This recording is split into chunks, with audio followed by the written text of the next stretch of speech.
So, hello everybody, and welcome to this panel. So it's sort of the neuroscience panel of this conference.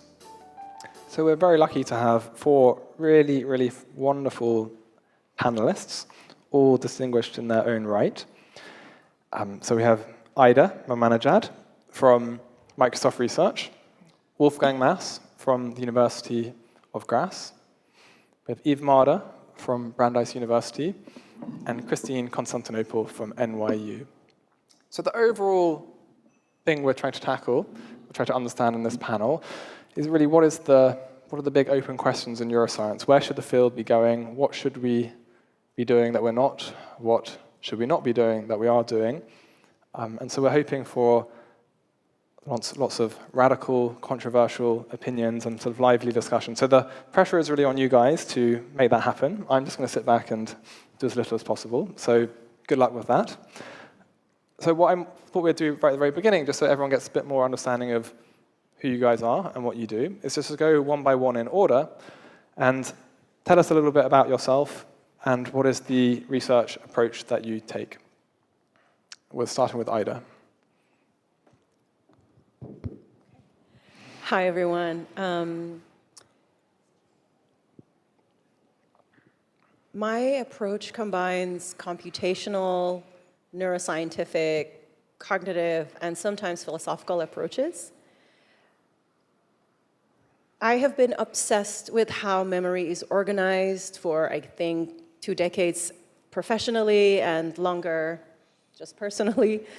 Something that I have worked with is using various modalities from fMRI, electrophysiology, behavior, reinforcement learning, neural networks, and other approaches to understand how memory is organized to allow both remembering the past and predicting the future. And I will have the keynote tomorrow if you want to hear more details. But one thing I would say is a lot of my work also involves bringing these approaches into the field of AI at Microsoft Research, for instance. And this involves just understanding how certain things work or don't work in AI systems, but also building those that work a little bit better or those that work in a human-like way. More recently, I've been also a lot more interested in single-cell organisms. So I have been more and more reading works that might be closer to Yves' work, which usually people, as Yves was saying yesterday, cognitive folks are not very much looking at how cell biology might work, but it is very interesting to see what are the common principles across single-cell organisms that are not neural at all and brains that are neural when it comes to organizing these kinds of memory, decision-making, planning, this space between the past and the future, between memory, prediction, and planning. I'll stop there, but hopefully I get to say a lot more. So I actually, is it on? Not yet? Yeah, okay. I actually come from mathematics. I got my PhD in mathematics and then worked for a while in computation complexity theory and migrated from there into the theory of learning and complexity of computations and threshold circuits. So I probably have the most theoretical background of all the people here on the panel, but I don't know about you. But as such a person, I'm always a little bit uneasy when experimental neuroscientists use models and theory, because I think they put too much trust into the models, particularly into RNN models. I think now, when you do experiments, it's enough to have 2 monkeys which produce a certain result. And I think many of these colleagues in experimental neuroscience are happy if they have a single RNN which reproduces their data. And I think this is a major problem, a methodological problem in the area, that the people who use RNN results in computational theory neuroscience don't know enough about kind of effects of universal modeling models. I think you're all familiar with the universal Turing machine, which can compute everything, run every algorithm. An RNN is in some sense a universal model. It can model everything if you kind of train it in the right way with the right data and choose the right hyperparameters in the kind of up your sleeve then. And so I think this is, for me, something we should discuss then, because I think it would be wonderful to close the gap between models theory on one hand and experimental data, because new forthcoming experimental data really challenge many of the theoretical traditions. Like we have heard kind of just single cells, neurons. There are many hundreds of different neuron types, probably genetically encoded different neuron types. There's some evidence that they also have kind of innate computational roles then. And so it's just very different from the models that we are using then. And I think maybe we can discuss it then. I think this really requires a new kind of methodology and appreciation of what models can handle this forthcoming experimental data then. Okay, well, there's a lot of hot takes on that already, but let's keep going. Over to Eve. So I'm probably the oldest experimentalist here. I started in experimental neuroscience about 1970, and so I've lived through many, many eras. I was trained as a biologist, and I never expected to be thinking about models in neuroscience. I was originally attracted to neuroscience because I was taking a class in abnormal psychology, and the professor said, oh, there's some idea that deficient inhibition in the brain might be important for schizophrenia. And I said, what's inhibition in the brain?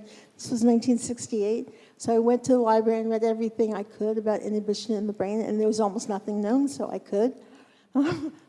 There was nothing known.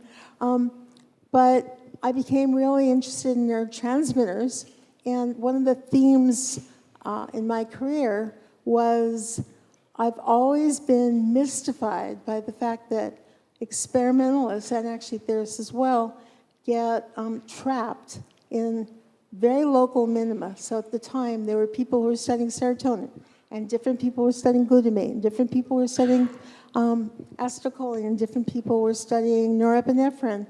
And I wanted to know why there were so many, as many years ago, why there were so many transmitters in the brain, and what the organizational principles of transmitter selection for the organization of a circuit might be. And that's what led me, questions like that, always trying to ask, what are the big picture organizational principles at the system level? What are the consequences for system behavior of all the very important and often idiosyncratic details of biological systems?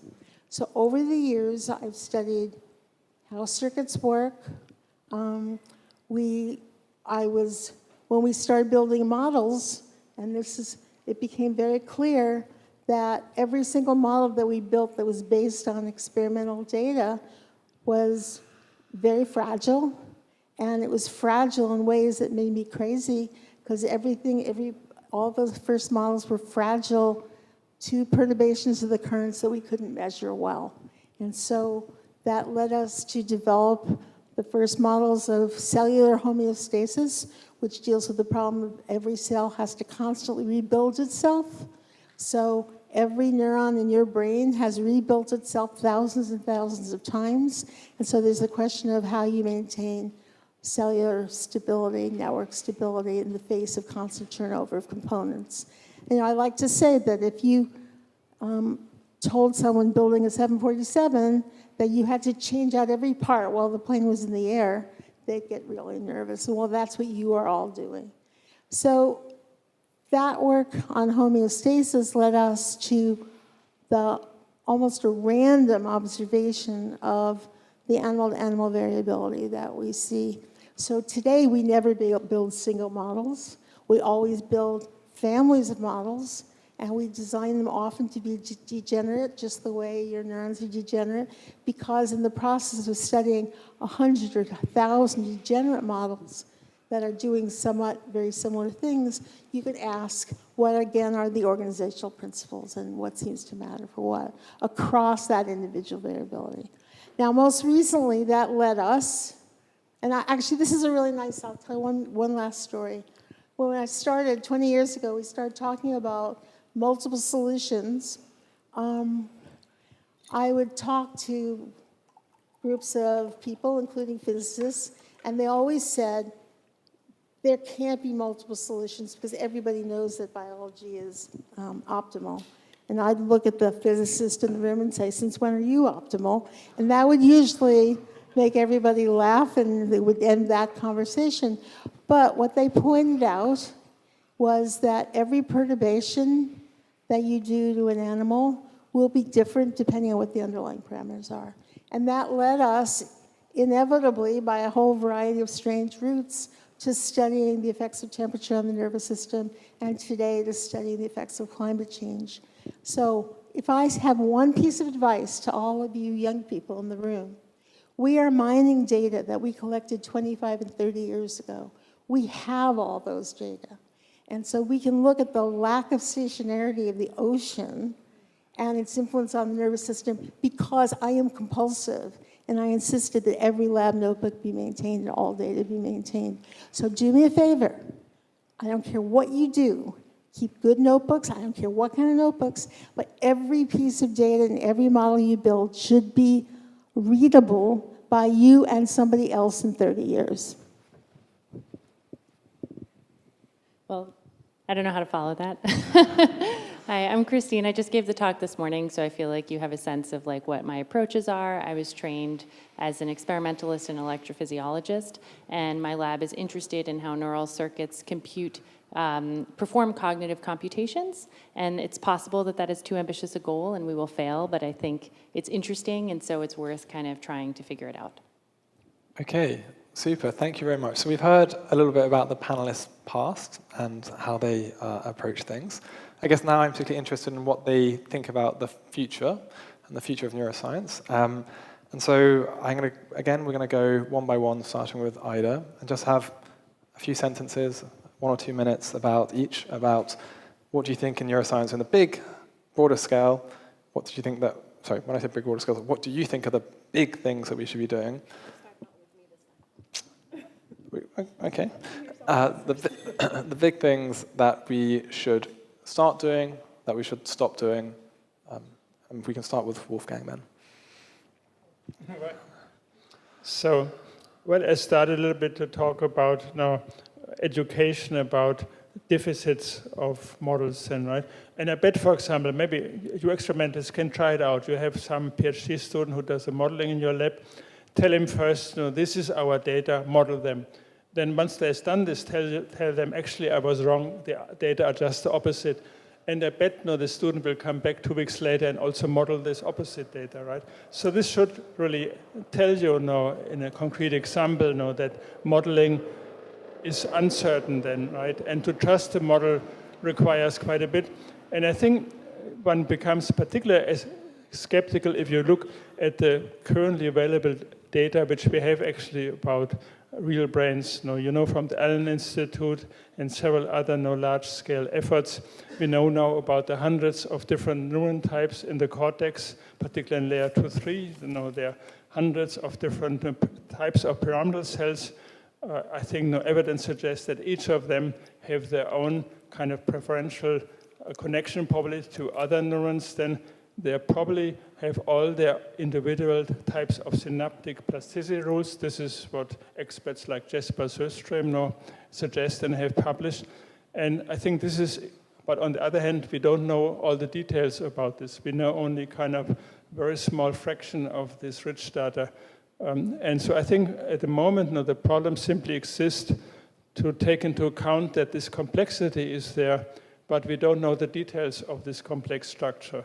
We have to, but conceptually, we have to be ready for this then. And I think the main kind of message that we have at the moment, these are not generic neurons then, right? They're also not generically just exciter inhibitory neurons then.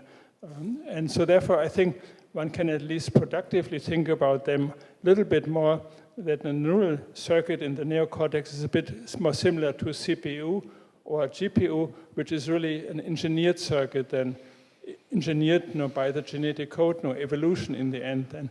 And this is also related to a kind of a strategy in modeling, that there is an innate function to the model, or at least an innate bias of the model then, which is simply in its circuit structure there. And we have to understand now the relevance for this for computational modeling then. In particular now, you see many labs now moving towards more freely behaving animals, and then you see they have an innate behavior, and learning comes on top of this innate behavior. So this is also an aspect that we have to take into account when we learn about really modeling behavior or computations, that it doesn't start tabula rasa, then it starts with an innate repertoire.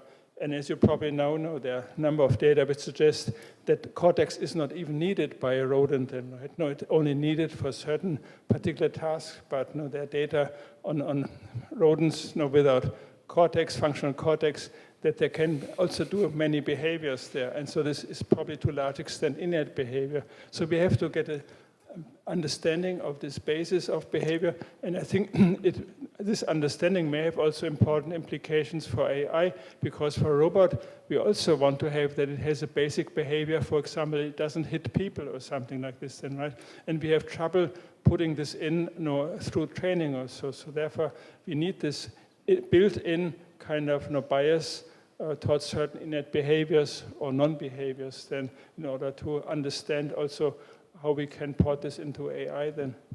Okay, so sort of understand behavior, understand learning, understand the biological detail, understand everything.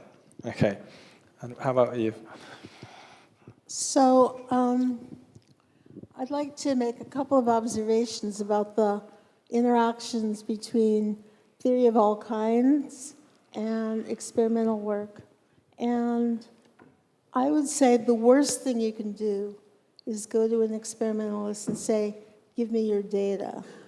The best thing you can do is go to an experimentalist and say, what really confuses you?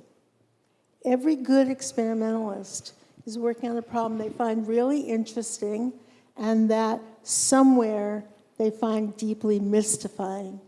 And for me, the most illumination can come from theory when a theorist can help an experimentalist either validate or disprove his or her word model. Every biologist has a word model, a way they think it works.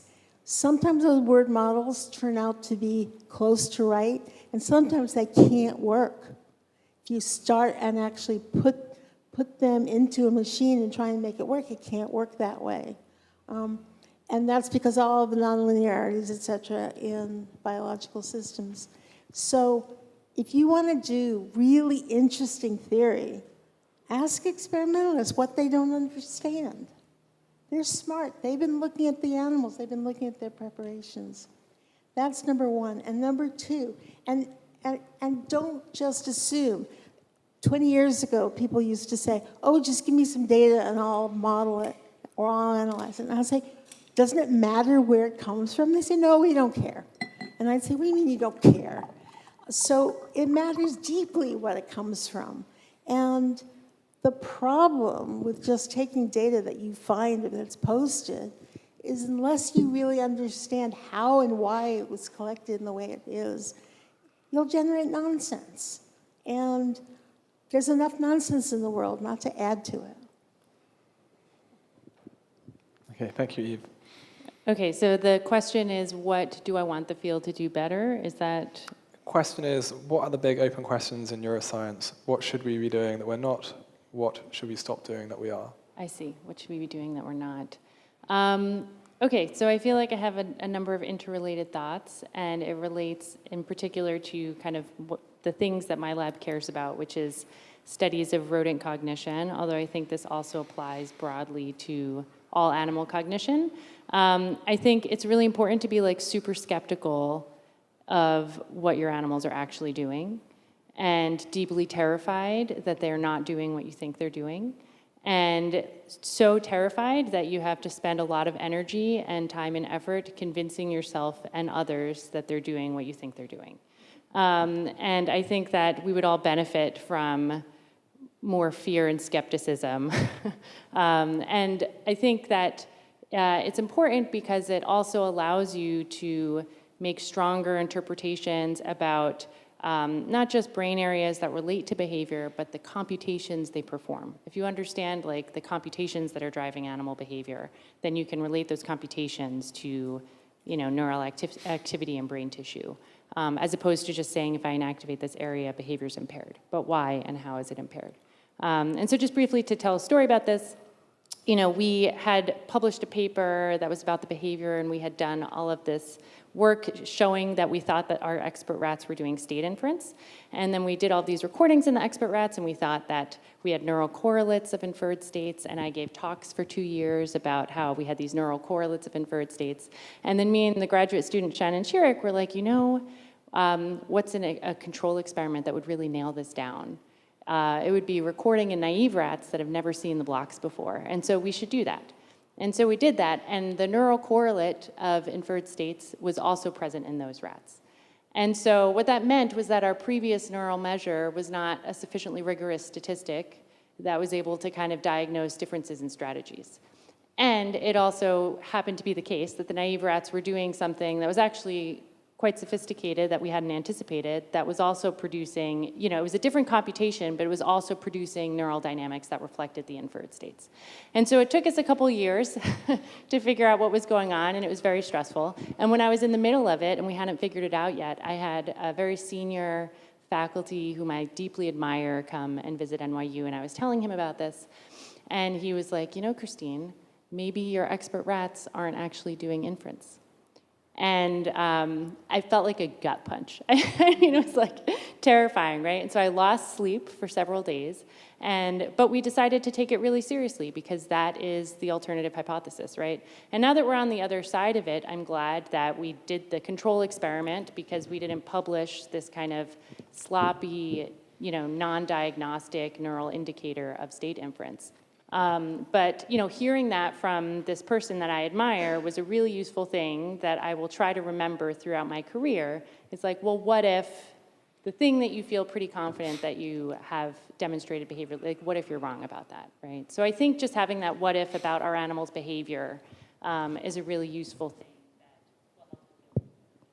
I'd like to add to that a little bit, which is that I personally think the most useful thing that's started to happen recently is people are doing more and more recordings in the operating room on humans.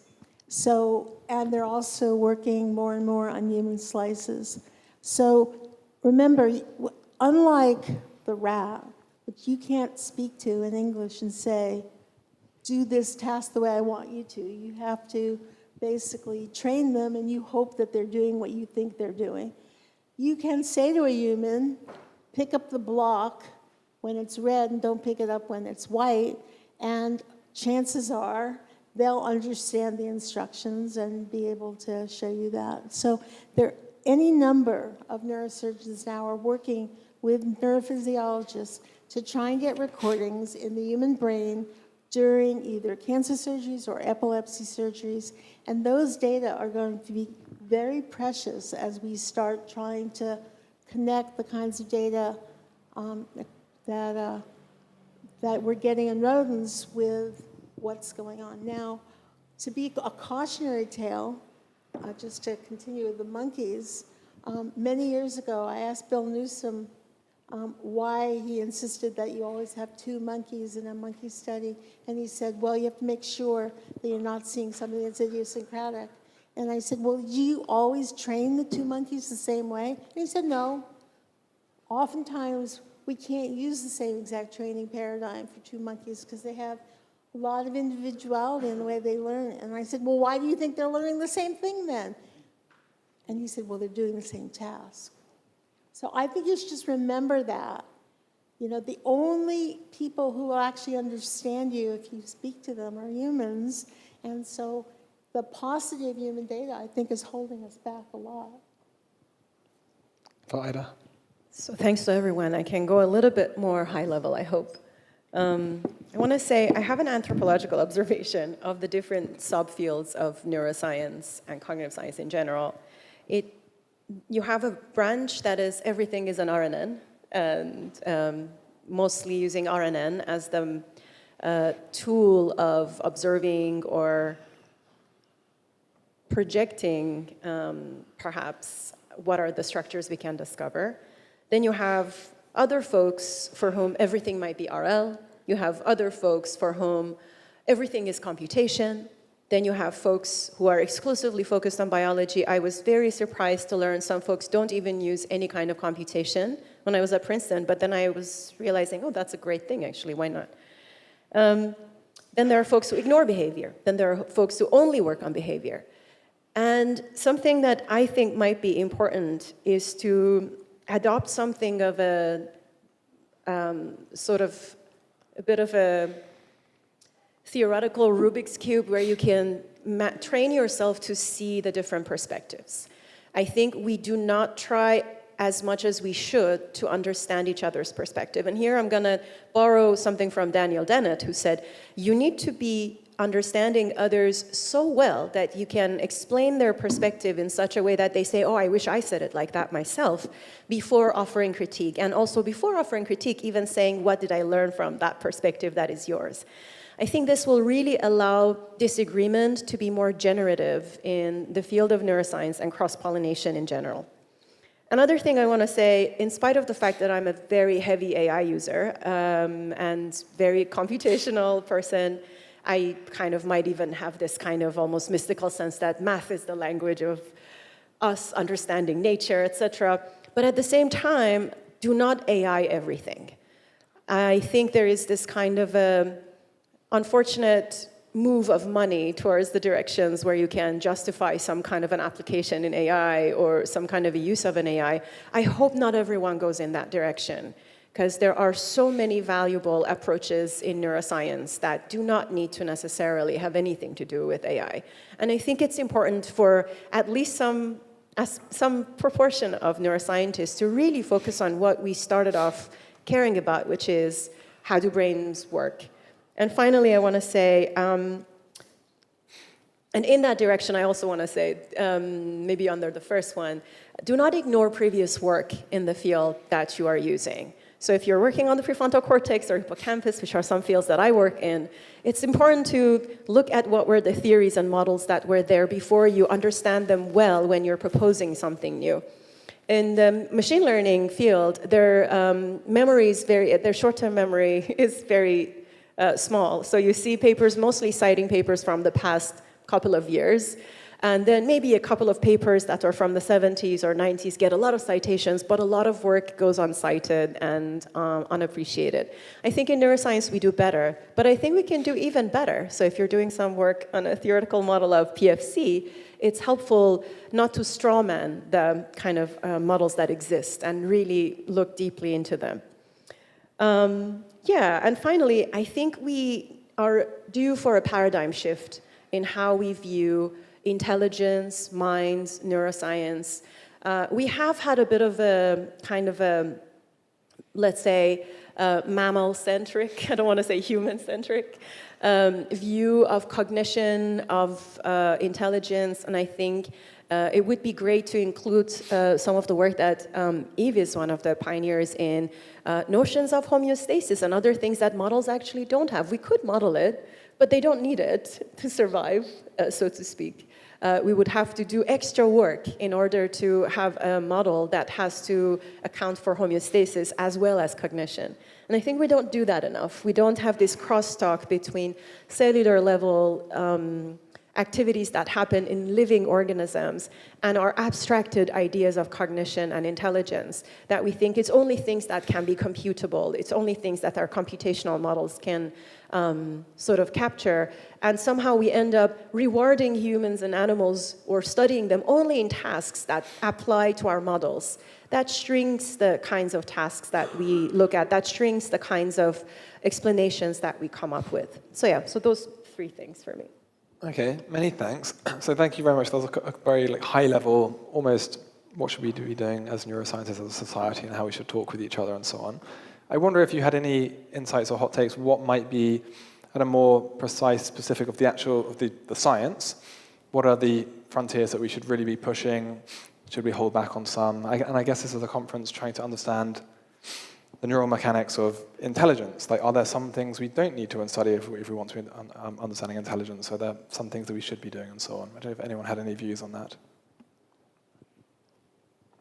I could go. Ida, go ahead. I think we have, ironically, fell into a local minimum of optimization as the idea of intelligence. There is a recent book that talks about this a little bit. It's called Optimal Illusions. And the idea that optimization is the lens through which we should look at nature, we should look at intelligence, I think it's not correct and it's misleading. And another thing is kind of 17th century idea of utilitarianism that is underlying a lot of the theoretical foundations of our field. The prehistory of psychology, cognitive science, a lot goes back to utilitarianism, to behaviorism, and we need to face that history with a critical lens, and I don't think we do enough of that. I also think we are really due for another idea of intelligence, one that binds a little bit more with our ecology. We did not evolve to solve a two-step task or a kind of a maze in a kind of a experimental sort of sterile environment. That's not how life worked.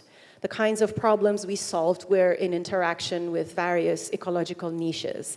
And I think studying more or finding more approaches that go in that direction is important. And I don't want that to be confused with these debates about anti-representationalism and ecological psychology. I'm not speaking about that. I really think that we are kind of looking, there's this, I hope everyone has heard this metaphor. If you have lost your keys and you're only looking at the only lamp that exists around, you're likely not to find it if it's not under there. And I think optimization has become, and the kind of utilitarian-oriented paradigms of utility maximization, reward maximization, have become that kind of a one lamp that we have, that we keep looking there and ignoring all these vast areas. There's this beautiful book called The Brain Abstracted by Masvita Shrimuta that came out last year. And we all wrote commentaries on it that will come out this summer. Where she looks at different ways and historical underpinnings of the ways in which we abstract the brain and neurons and circuits. And I think we should think more about those and see which paradigms they come from and think about them differently. What if we thought about them from a different theoretical underpinning? I'll stop there just to start and see what everybody else has before continuing. I mean, I guess I have one follow-up comment about we didn't evolve to solve the two-step task. I mean, on the one hand, I feel like studying more types of behaviors is only a good thing, right? And to your point about maybe a lot of our tasks have been in one part of the parameter space and we want to explore, you know, there's much to be learned from studying different types of behaviors. But I would just make the strong assertion that I think there's no such thing as a natural or unnatural behavior. I think that natural behavior is an oxymoron. I think the point of behavior is to allow animals to be adaptive when the world changes. And I think that by that definition, if there's like a climate event and the world is totally different, like our behavior will adapt to that.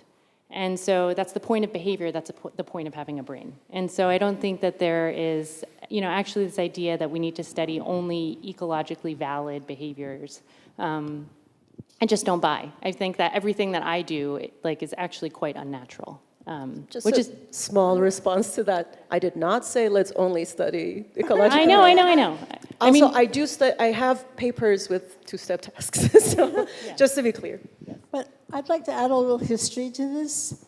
In the early days of experimental neuroscientists, people went out into the fields and the forests and the seas, and they went on boats and they explored the oceans, and they looked for animals that were expert at doing certain tasks.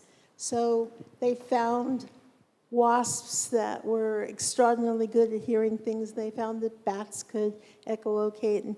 And so someone who's interested in some kinds of sensory issues would have found an animal that was very, very good at doing whatever it was. And there was the whole history of early neuroscience had people who would develop preparations that would allow them to study something, and that comparative neuroethology was very, very strong in the 60s and 70s and 80s. Then, ironically, when hippocampal slices came along, in not too short a period of time, almost all of neuroethology was wiped out. And we lost not all, we lost most of those really interesting idiosyncratic preparations. And work got concentrated on flies and C. elegans, and to some extent fish, mice and rats, monkeys and humans. And for good reason, because you need critical mass to generate enough data to actually move things forward, because there's a lot of groundwork you have to do as an experimentalist. But we lost the richness of the diversity of the animal kingdom. And now there's last couple of years, there's a push, and people are starting to go back to some of those unusual animals, and you'll start seeing them. Now, the trick is, and here I'll tell you, the real trick as an experimentalist is, every animal, every preparation has idiosyncrasies. And it's very easy to fall into the trap of thinking that the data you collect are going to give you insight into a general principle. And as an experimentalist, you have to be really honest with yourself and say, when am I studying the idiosyncrasy of my strange little animal or my strange big animal, and when am I getting insight into a general principle? Now, I'm pretty brutal with myself.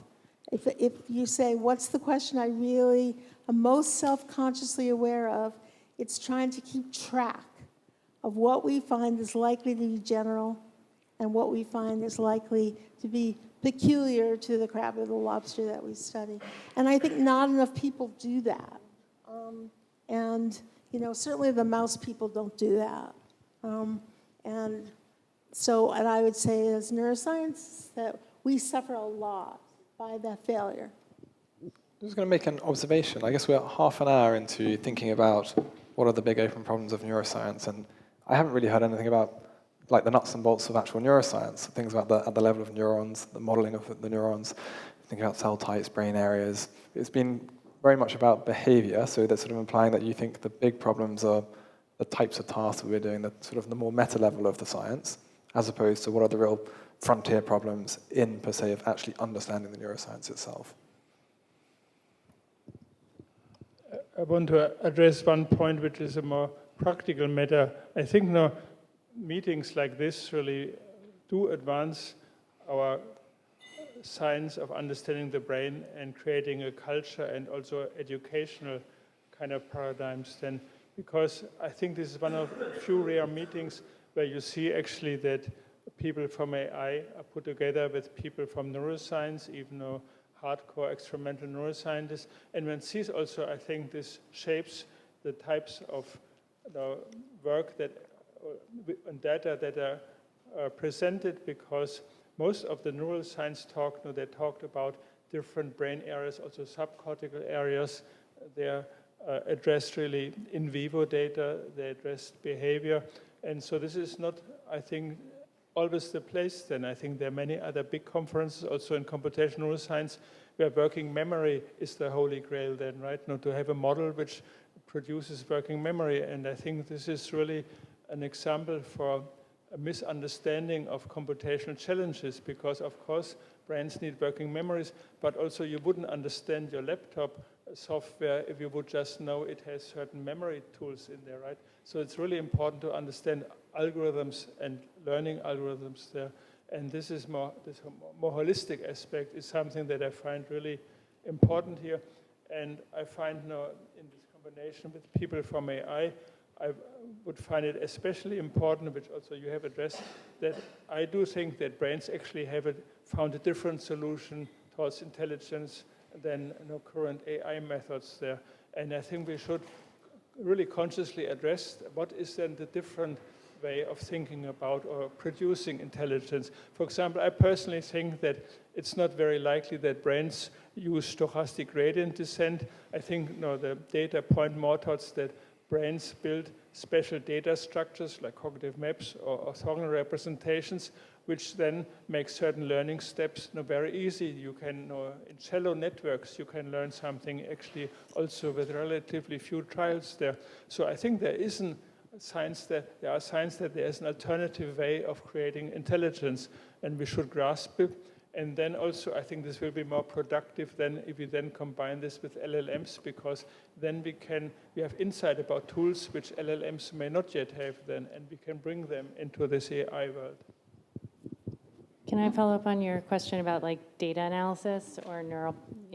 So I would say that, and actually my answer comes out of, I think you organized that COSAN workshop a couple years ago, right, that I was part of? Or was Yes, that? I Yes. did. Okay, so I feel like at that workshop, I was also on a panel, and there was Also moderated by me. yes, and there was a debate about, I was kind of challenging a lot of the population level analyses. It's easy to record from lots of neurons, right? And it's easy to record from lots of neurons now in many different brain areas.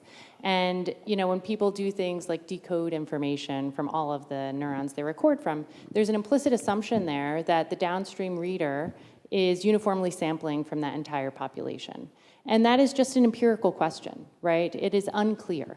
And I remember at that panel, someone asked, like, what's an experiment you could design that would convince you that you were wrong? And I said, if I recorded from projection neurons that I knew where they projected to, and they all were kind of uniformly representing the entire rest of the population, then I would say I'm wrong. And that's why we started doing these experiments, actually. And so I think that that kind of implicit assumption about kind of random connectivity is unfounded. It's not grounded in experimental data. I concede that data is very hard to get, and it has been a painful process for us, but I think it's really important, and I think treating your population recordings as kind of a homogeneous soup that everyone downstream is hearing from, I think that that is unreasonable and potentially holding us back or misleading us. Maybe I couldn't agree more. I actually have an aversion to recordings from large numbers of neurons in vertebrate brains that give you mysterious spike trains that then somebody throws some kind of complicated data analysis thing, and then they say, see, that's what it's doing. And I say, I don't see it.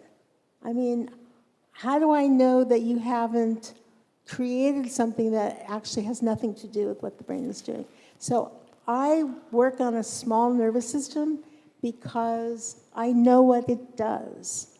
And the thing that I think impedes most or a lot of neuroscience progress is we still don't really understand what large areas of the brain are doing and how they're interacting. And so and behavior is one way to sort of re-anchor back, but you can't judge how well your data are giving you insight into how something does it, whatever it is, if you don't know what it is. And I think for large portions of the brain, we're still in the early days of figuring out what those brain areas are doing.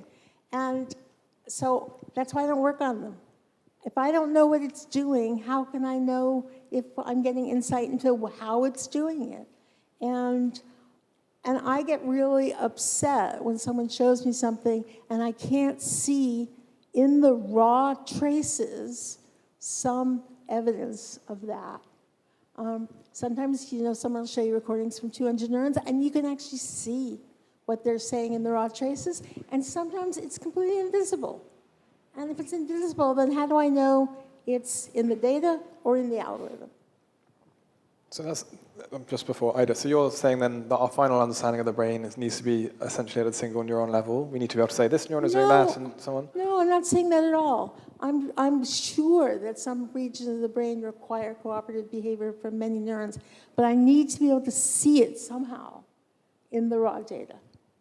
raw data cannot be, let's say, a dimensionality reduced manifold. That's not okay. Like, that's too... It depends on what kind of dimensionality reduction procedure has been used and whether I know that it hasn't actually created a reduction that's creating an answer that's wrong. I agree with you, even though I personally think, for instance, I work in the prefrontal cortex, and I have done so for 18 years now. it's not the same as, let's say, V1, where you just show a Gabor patch, which is this way or that way, and you can see. It's not as easy as, oh, I change one thing and I observe this precise neuron here. In humans, it's the largest cytoarchitectonic area of the human brain. And for instance, Brodmann area 10, which is the biggest difference we have with our evolutionary cousins like chimps and bonobos, it's the sort of, which is right behind your forehead. It's functionally, some parts of it, even functionally in terms of connectivity, are absent in our evolutionary cousins. And the kinds of tasks that derives them are tasks that have to do sometimes with multitasking, with integrating long-term information, with remembering things for the future, prospective memory, with prediction of long-term things, with keeping multi-step goals in mind.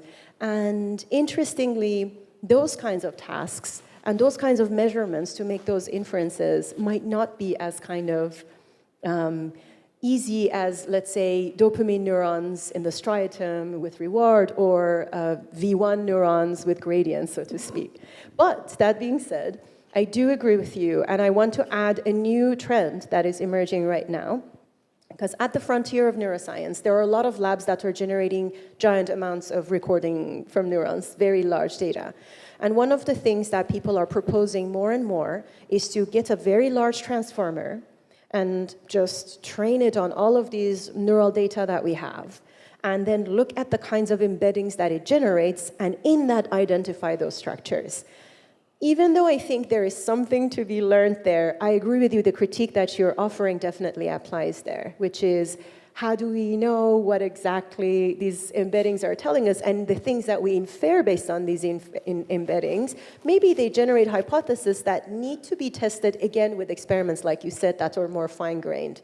So it could be one of the tools that maybe gives an insight into, okay, what do we do with all this giant amounts of data?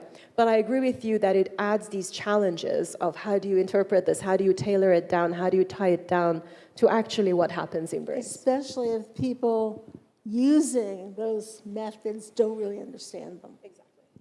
And so don't use a method you don't understand. I mean, I would just, to be provocative, and I don't want to make Ida mad because I love Ida, but I'm not sure that, I'm not sure neuroscience needs like less interpretable, more complicated models right now. I agree with that. That's what I was saying. Yeah. I said we don't need that. Yeah, but I mean, that's how I view transformers, right? I'm saying that's a trend that people are doing, and because they are also my friends, I don't want to say they shouldn't be doing this, but I personally don't think that's something that tells us a lot. So I was giving that as an example, similar to what Eve was saying. I also think, yes, some of these terms we use, like encoding, decoding, readout, they are based on a metaphor of computation and information theory. And some of my friends, like Blake Richards, would say, this is exactly how the brain is. There is no other way to think about the brains. This is an identity relationship. And I think that's also problematic, because there's other metaphors to use, if that makes sense. But to be more specific, and since my area is more PFC and hippocampus, I do think that it's problematic when I see someone broadly gesture at PFC and offer a model of PFC as a broad thing that's similar between rodents and humans without talking about the subregions, the differences, the different architectures, what existed in the field. And this is my provocative part, if it's okay to make you mad now. It might be directed at me, but I'm not a panelist. I can't possibly answer that. But that is a deficit, I think, in the field, especially in an area like the prefrontal cortex, which is, I think more people should be working in this area, even though it's less popular, I guess, than vision in some aspects. And part of the reason is that there are only so many species that you can do PFC work on. And there's only so many simple experiments with visible effects on raw data you could do with PFC. So I understand that it's more complex, but we do need to do experiments in this area. We do need to generate new theory, and we do need to go beyond a single task and talking about the PFC as this general thing. And look at the subregions. What are they doing? There were two there were big disagreements in the field of PFC in terms of it being kind of this lump of things that was this generalist thing and its neurons could be recruited to do anything, versus no, it has subregions, and the differential connectivity of those specific subregions allow those regions to do different things. At the same time, the plastic nature of the PFC allows it to kind of rearrange itself. So some studies, for instance, that I did with collective behavior, having a lot of people talk to each other, but deciding, let's say it's 10 people or 16 people, changing the graph structure of how they communicate with each other, but having the same number of people and the same number of conversations, it can lead to convergence in their memory. And so if you have a low diameter of a network, it's better for all of them to agree on the same thing. So it's good for everybody agreeing. But if you have little sort of pockets, you have a more modular network that sometimes exchanges this kind of modular architecture with something that's more highly connected, then you get something that can solve hierarchical problems because you have more local solutions and disagreements among these little modules. And then when they connect, they can put that together. So with this, we did it in humans, we did it in deep RL, we did it in transformers that we connected to each other, and we found the same pattern of this kind of structures. And then you look at the PFC, you see a similar principle. When the task requires a lot of regions, all of them to participate, you see a higher level of connectivity. This is a region where the subregions have the highest ability to functionally change their connectivity than other parts of the brain. And when you have a task that requires some form of hierarchical work, then you see different regions kind of selectively separating and integrating. And I think these kinds of insights that mathematically you can find something similar in cultural sort of phenomena and collective phenomena across humans, but you can also see it in collective interactions of different parts of the brain in something as plastic as the PFC. I think those are interesting mathematically to look at those parallels, for instance. Okay, Currently, and I would just add, sorry, that we don't have an AI system that does something like the PFC right now, something as plastic as adaptively changing its architectures. Go on. Okay, so Ida thinks we should investigate the PFC more, and I suppose there are different ways of doing that. You can recruit, well, get people to stop looking at vision, which you think we've understood, and move over to PFC. Nobody to stop, just some people do prefrontal cortex. Okay, or we need better, more money needs to go into neuropixels so we can record more neurons. What's the? Remember, Not you have a neuropixel whole for me. tradition of, which is thankfully long gone, of prefrontal lobotomies, where you have humans with no PFC function, and it'd be very interesting for someone to really go back and carefully look at what they didn't do well. Yeah, there's a famous example of a surgeon who removes I guess because he wanted to, removes the prefrontal cortex of his brother's wife or something, okay? Anyway, and she went from being a wonderful host to, not being able to make any food, yeah. To your comment, one of the ways that we found the specialness of BA10 happened in the 90s, where at UCL they found out that patients that had selective damage to their BA10 without them being lobotomized, even if they didn't show any deficits on IQ tests or laboratory tests, they would go out in the world and they would fail at multitasking. So one of the experiments that Paul Burgess, not Neil Burgess, designed was to send them out into the world and have them, hey, go buy a letter from this location, a pen from that one, and then post this postcard at that post office. The control subjects would just go and do the sequence of tasks, but the patients would just sometimes randomly zigzag and not finish the task.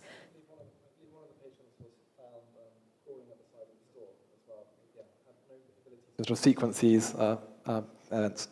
Okay, so I'm going to ask one more question before we turn it over to the audience. And it was touched upon that you're saying that we should stop just throwing AI models at tasks and just analyzing these models and building a foundation model of the brain. It's maybe useful, but that shouldn't be the sole focus. It was also mentioned that brains are probably doing something different to stochastic gradient descent. So I guess sort of in some sort of synthesis of that, is there a role for neuroscience in the future for AI, or are those days over? Are we going to discover this new learning algorithm in neuroscience that's suddenly going to help AI better, or it's just, we sit back and let them solve intelligence? So I can tell you what AI companies actually do invest in that has to do with neuroscience as a start.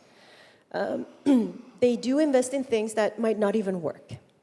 But in the process of that experimentation, investigation, some things are found, and engineers sometimes come just and sit in your meetings where you are discussing your project that is, let's say, about the prefrontal cortex.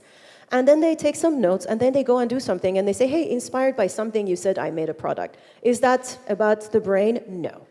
Does that have anything to do with being kind of respectful of how the brain works? Not at all. But they find some kind of a solution there. Also, one of the things that they say all the time is, we don't need the artificial intelligence to at all be human-like or brain-like, even though brains and humans are an existence proof of intelligence in nature. They just want something to solve problems. So to be clear, neuroscience, I think, will contribute to the future of AI, but not necessarily, and not necessarily in a direct way. And I had a paper in Philosophical Transactions of the Royal Society called A Rubric for Human-like Agents and Neuro-AI. And I propose to consider a rubric with very simple 3 dimensions. One is having human-like or animal-like, whatever your model is of behavior. The other axis is neural plausibility of it. How much does it address neurons? And the other one is kind of engineering or practical applications. Sometimes people confuse these directions. They think, oh, this particular thing, transformer, worked well for engineering purposes. Therefore, it should have some neural plausibility and it should explain some behavior. I would argue against that.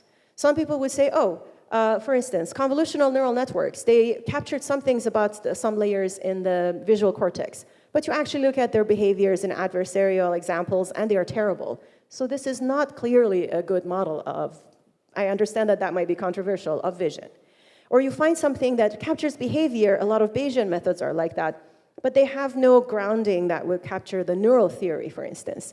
So when you think about neuro-AI or this space in between, find what are your priorities. Do you care about the behavior, about the neuroscience, about the engineering aspect? And your question is just in this engineering direction.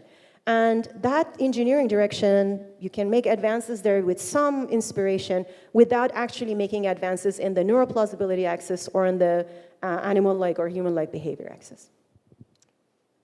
Any more thoughts from any of the other panelists? Okay, well, oh, Wolfgang. One brief remark. I think one takes into account now what is not happening here is that there also now actually thousands of researchers working on more energy efficient AI hardware. Then I think they care particularly about lessons from the brain, because the brain uses then also apparently synaptic weights which cannot assume many different values. It needs to learn from sparse data then, and then also in the end it has to be consistent with sparse activity, which is, for example, one dividing line towards RNN models. We have not been able to reproduce with any training protocol we could apply this brain-like sparse activity in an RNN then, whereas you get it for free if you use a more data-based model which has particular adapting neurons then and enough inhibition in there. So I think for this kind of new generation of AI in edge devices where energy consumption is essential, I think there may be particular lessons really coming, concrete lessons coming from neuroscience inside. Okay, thank you. Well, I'm going to turn it around to the audience if there's any questions. So Chen has a question. Okay, Ida's not allowed to talk anymore. Thank you so much to the awesome panel. I have a question addressed to Wolfgang. It's a hot take, but before I give the hot take, I just want to say I'm very sympathetic to the use of neuroscience and AI as a former neuroscientist. So the hot take is the following. Chaim Sompolinsky once said to me something that I found very wise. He said, oftentimes in science, problems don't get solved, they just become irrelevant. What I want to apply that to is the question you brought here briefly, which was, wanting to figure out these canonical circuits and all the diversity that is there, and was evolutionarily important, and how these circuits that were designed during evolution actually work, and so on. Ignoring the irrelevance part, but just the part of that his remark, which was oftentimes scientific problems don't actually get solved. So do you have a strategy in mind in which, let's say, a non-trivial circuit in the brain can actually get solved with a non-trivial function? Well, I think, no, there's a concrete example. If you simply look pragmatically at what the data are available, the Allen Institute has published lots of data about another people, but also recordings from particular types of, 3 types of inhibitory neuron, VIP neurons, which disinhibit other neurons, and parvalbumin, somatostatin cells then. And I think just to understand how these 3 types of inhibitor neurons interact with pyramidal cells would be informative. And it comes actually back to the sparse activity, because there's earlier work of Heuser lab that pyramidal cells don't fire typically because they get exciter input. They only fire if in addition they are disinhibited, because generically apparently pyramidal cells are to a large extent in an inhibited state, and you need a kind of a control circuit which disinhibits this. And so, for example, could be a concrete example to understand this mechanism then. And I think we do have enough data then around then about the connectivity. There was this recent, I think it was a Science or Nature paper from the Allen Institute, where particularly had data about this particular subcircuit and also short-term plasticity of the circuit, and I think unraveling the computation role and role also in gating plasticity of the subcircuit could be a starting point for cortical. I would like to push back at Chaim. So I push back with him a lot. Chaim has very specific interests. And I would say that's a really arrogant statement that just says it wasn't interesting to him anymore. It doesn't mean that that problem isn't interesting. Okay, well, hot take at the very end. Any more questions? We have a couple more minutes for questions. I don't want to eat into the posters too much. It's very, very, very fast. This is a provocative panel. But I'm curious because nobody mentioned yet the impact of the new technologies, the emerging technologies, for example, quantum computing, artificial intelligence, or even the impact of these new technologies in computer neuroscience. What do you guys would like to give a word of it? Word of advice on emerging computing technologies, is that? Emerging technology, just precise one. Computer, quantum computer, for example, this is an example, but it's emerging technology. So we did discuss a little bit about how, for instance, throwing a giant amount of neuropixel data at a transformer might not be an interpretable approach. But people are doing that, and unfortunately it will get a lot of the fundings because that is something that is more trendy right now.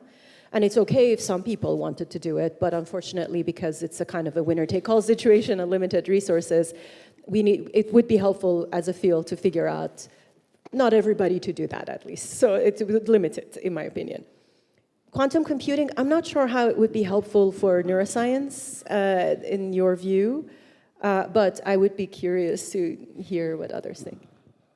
I think that the last 10 years have seen a revolution of all kinds of technologies in nerves, whether it's single-cell molecular description of gene expression, whether it's working out the light level and the EM level connectomes, whether it's looking at neuropixel recordings from thousands of neurons simultaneously. All of those technologies have been transforming.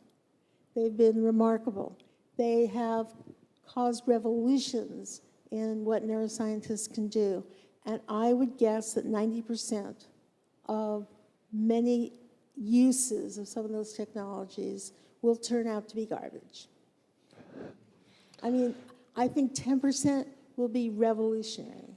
And the trick is for the field to distinguish between the 10%, which leads to true new insight, and the 90%, which is just noise. And it's hard because, because of all the algorithms that you can throw at very complicated data sets, you can generate gibberish. It's too easy. Okay, let's have one more question. Is there someone in the back? I think 5th row.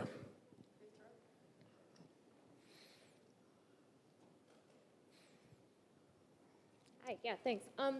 So I guess I'm having a little bit of an existential crisis about thinking about how we should be studying some of these much higher cognitive regions like PFC. Whenever all of the experiments that we do still rely on some sort of an input representation, whether it be visual, whether it be auditory, whether it be, some other way that the animal or the human is interacting with the world. And so how do we study some of these much higher level representations when we don't have a full understanding of what the brain is actually doing beforehand? My understanding of your question is, when we want to study higher cognition, that involves also lower level sensory inputs and motor outputs. And all of the studies that we do in, let's say, prefrontal cortex, we design the tasks in a way that those sensory and outputs would not be the thing that determines it. And then we have something that we call sanity checks and controls. So I'll give you an example. Let's say I'm interested in your response to a particular rule, and I want to see, based on this rule, if you're going to choose A or B. Now, if I always have you press left for A and right for B, and if the symbol for A and B is the same, then I would confound your response with left and right motor cortex and the particular visual representation of that. So I will need to design the study such that sometimes you're using different fingers. Maybe it's around the screen as opposed to being just at the center. Maybe it's the symbols change across the different tasks that we do. So we take a lot of care and joy in exactly designing the experiments in a way that just factorially and by principle, you can average across them. So my first paper, for instance, for my PhD, it was prospective memory. You had to remember to do something in the future. And it was either task A or task B, and in the meantime, you were doing a different task. And then you had to wait for a certain amount of time and then do it, or an event will tell you now you have to switch. So these two different fMRI studies, first of all, you could collapse across the different ways in which you had 15, 20, or 20-second wait time to say, hey, here is just the decoding of the task in the future, parity versus magnitude, for instance. And then those two tasks, we would make sure that on different trials, you press different symbols with different hands, both hands actually, so you don't get lateralization, so you don't get association of specific motor or specific symbols. And then second, because sometimes you have it be an event tell you what to do, and sometimes you have to wait a certain amount of time, you can also then look at what is the difference between event-based and time-based task switching. And if you collapse across the tasks and look at 15 versus 20 versus 30 seconds, then you can see what is the time-based, kind of the regions in the PFC that have to kind of keep track of this time. So with these kinds of different factorial designs, you make sure to factor away those, but also in your trial by trial, you can do sanity checks by saying, okay, but at the same time, is the visual cortex responding similarly? Is the motor cortex working? So great question, and I totally agree with you. It's harder when you're designing tasks like that, but that's why experimental design becomes an art and a statistical art in that way. Oh yeah, I totally agree that experimental design is absolutely beautiful, especially for studying these higher level regions. And I think that though it does, a lot of this brings me back though to sort of what was being said about how we maybe should we should be skeptical that the task is being solved the way that we think that it is being solved, right? And so how many controls do we need to do? How many regions do we need to record from in order to be really confident in in these higher order. I'm just going to say you have 30 seconds to answer Eve. Okay, I'd like to say one thing. Before we had fMRI, we had very, very, very smart cognitive psychologists who designed very insightful, careful tasks to determine, for things like language and memory, what it was that the human brain could do and how and why and what factors contributed to that. And I think that it's really useful to go back to the old psychophysicists and the old cognitive psychologists and look what they did to try and figure out what the performance capacity of the human brain actually is. As just a way in. No. Okay, that is us done. So I'm hoping that this panel, the signal in this panel, is more than what you said, the 90% of new technology is going to be junk. I'm hoping we're more than 10% signal here. And so I just want to thank Ida, Wolfgang, Eve, and Christine once again for this panel. And so let's give them a round of applause.